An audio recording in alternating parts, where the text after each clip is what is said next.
In Snatched, Amy Schumer's character Emily meets a tall, dark stranger with great hair and deep-set, abducting eyes, who invites her and her mother to take a day trip through the jungles of Ecuador, which goes exactly how you might expect it. They get kidnapped. Emily should have realized something was up when, out of all the women at the bar, Mr. Handsome decided to flirt with Amy Schumer. That's a good one.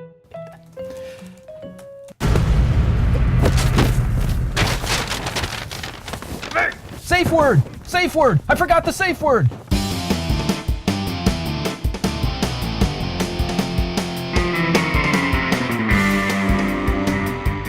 Welcome to the New Movie Show, bringing you every week in-depth previews of all the new movies with top-notch journalistic integrity and dick jokes. This week, Hollywood brings you Not Delivered Enough variety with my second favorite Richie. Where the fuck did he come from? Guy Ritchie, taking another piece of beloved British lore and butching it up with King Arthur, Legend of the Sword. And Goldie Hawn plays Shirley MacLaine to Amy Schumer's Goldie Hawn in Snatched. Who better to talk about Snatched than Bart? Bart? Bart, are you here? Has anybody seen Bart? Weird. Nope. No idea where he is. Maybe there's a Tom Cruise marathon on TBS. You know what, Paul? Maybe you should let me do this one. You know how much I love movies with female leads who aren't superheroes? All right, well, Bart told me he was whipping up some really funny stuff for this, but... All right, you go ahead and talk about it. I'm going to go find out where he is. Our first movie this week is Snatched. In Snatched, Amy Schumer plays a fantastic female lead. Unlike some of those other... All right, jolly good. Thanks, Karen. I'm Guy Ritchie, and in my sequel, Snatched, Robert Louis Stevenson's Kidnapped gets butched up when Tom Hardy plays Alan Breck. Just escaped from Bonnie Prince Charlie's defeat of Culloden. He teams with gangster Clive Owen and bare-knuckle boxer Jason Statham to track down a stolen diamond, supposedly in the hands of the ruthless Redcoats. Wait, it's not the sequel to Guy Ritchie's Snatch, it's a sequel to Amy Schumer's. Oh, Christ. Look, if I wanted to spend 90 minutes with a woman desperate to get laid, I'd get remarried to Madonna. Ha! Guy Ritchie out. In Snatched, Amy Schumer plays Emily Middleton, a new type of character for Amy Schumer, until Emily gets dumped by her boyfriend. She was all set for a romantic trip with her boyfriend to South America, because apparently, Emily hasn't been following the news much. Or perhaps she has an odd definition of romantic. Either way, her plans for an adventurous getaway with the love of her life fall apart when, out of the blue, her boyfriend decides to break up with her because his band is going on tour, and he doesn't want to miss out on having sex with a bunch of women that aren't Amy Schumer. I don't look like all the Kardashians. Hey, he's just taken after the president who's bragged about grabbing women by the Pussy. I heard it that time. Heartbroken but determined to make the trip happen, Emily convinces her mother Linda, played by Goldie Hawn, to join her for some mother-daughter bonding.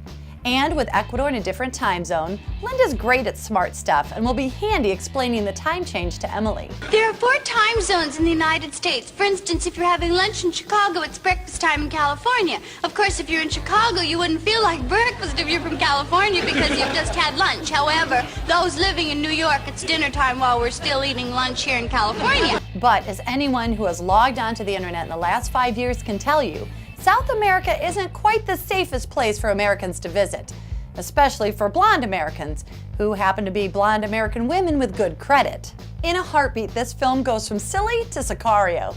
Kidnapped and desperate, Emily places a call where anybody would, to Liam Neeson. Listen, I need your help. Mom and I got kidnapped. I don't know who you are. Naturally, Emily doesn't know Liam Neeson, leaving the task of saving her and Linda up to her brother, played by America's favorite dork, Ike Barinholtz. My mom and sister, they've been taken. I imagine you have a commando squad. 4 underground criminals who were tried for a crime they didn't commit. Sounds like the A-Team. It is the A-Team. Do you have an A-Team? Yes, it's Snatched, brought to you by the Ecuador Bureau of Travel and Tourism. Hello? Yeah, this is Paul from the Movie Guys. Yes, I know Bart, the movie guy. What? Do you know about this? About what? Maybe A Few Good Men was on TBS. No, Bart's been kidnapped. I'm gonna put the call up on screen. We got your movie guy, Bart, here. Say something so they know it's you. I like it when women tie me up. Jesus Christ. It's him. He's okay. Well, he's not dead. Look, he's got to come back and talk about this King Arthur movie. Ladies, what are your demands? First of all, we've been watching the movie, guys, for years, and we've got a bone to pick with Bart. You've said some pretty unpleasant things about women, especially Amy Schumer. A size 6 is not fat. Hey, I may have thought that, but I don't think I ever said that out loud, did I? Yeah, but did you say this? Julia just give Roberts up. has never been attractive. Clomps around like a Clydesdale. Got these tiny little corn teeth, big mouth, tiny teeth. Oh, Lord. And I stand by that. Why are women always looking for things to be offended by? We have what you were writing. Emily should have realized something was up when, out of all the women at the bar, Mr. Handsome decided to flirt with Amy Schumer. Hey, look, no insult to Amy Schumer. She's a fine-looking woman, but I'm no prize pig either, which is why when the prettiest woman in the bar starts flirting with me, I immediately put one hand on my wallet. Okay. Let's all take a breath. All right, what can we do to get Bart back in one piece at the studio? We need him to cover the sausage fest that's at new King Arthur movie. We want $1 million. Where are we going to get that kind of money? Hey, maybe we could sell your DVD collection. Nah, it's not worth that much. It's mostly Elizabeth Banks movies.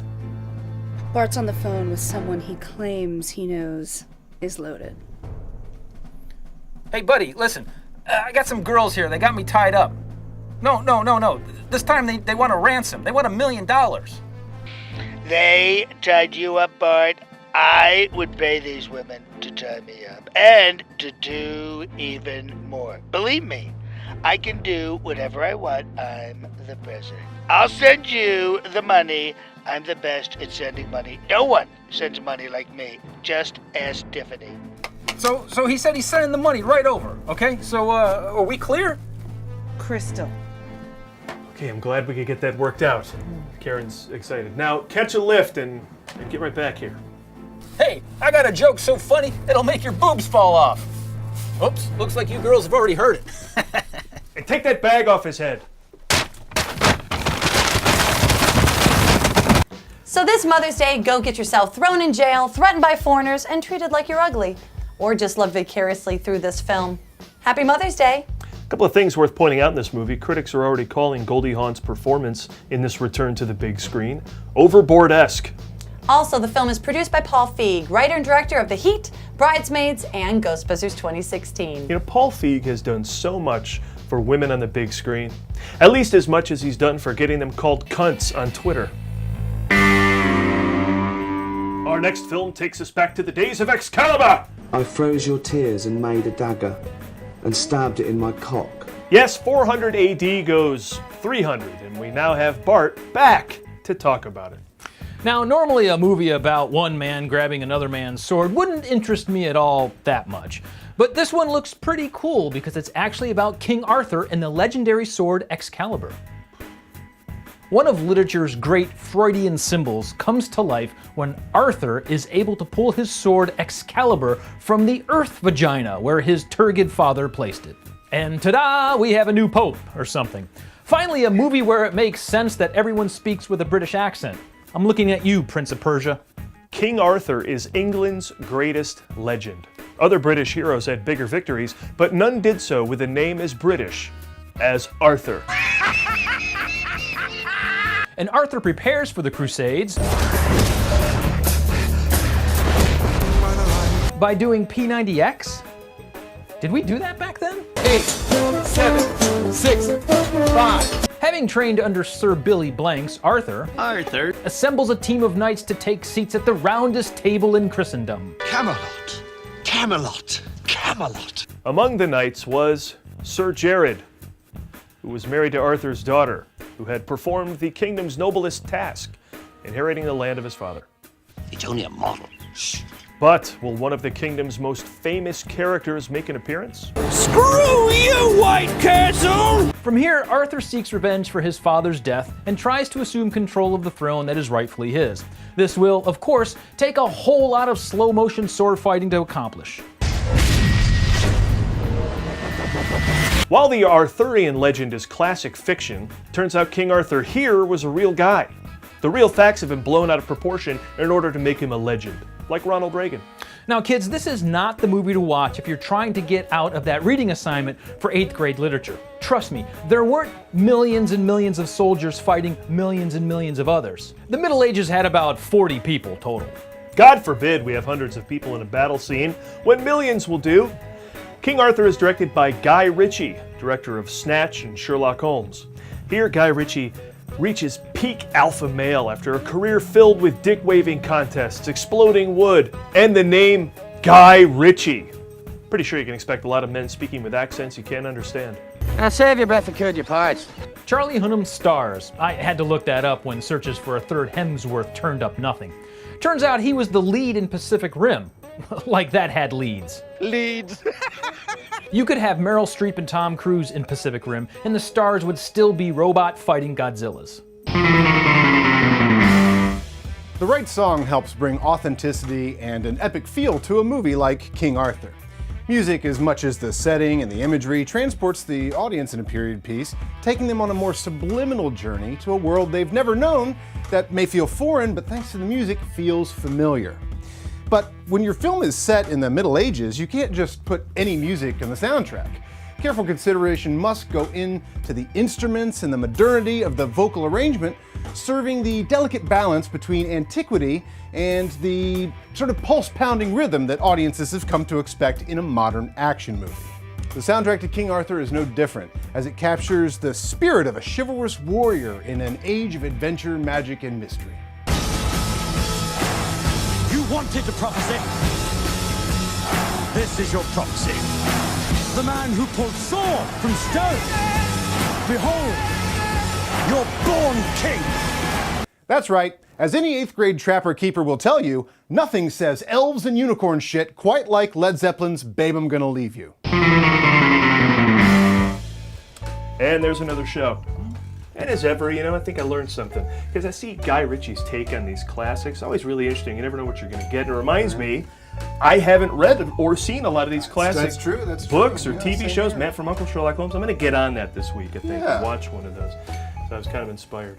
Let's go around the table and find out what we all learned. Adam? Yeah, I mean, the influence of Guy Ritchie is a good idea. I mean, I've always wanted to read Moby Dick because those themes go through some of my favorite movies, like Jaws or whatever, so I think I'm going to read a classic. That's great. Yeah. Karen? You know what? Maybe I will see a classic movie. Because remember I was putting the list together on the podcast, and maybe I'll go and revisit one of those movies. Citizen Kane. I'll watch it with you. Bart, what'd you learn? Paschetti! Oh, now there's something to learn about. Well, unfortunately, it's loaded with carbs, so none for you, Amy Schumer. What? Twice in one night? What is this, high school?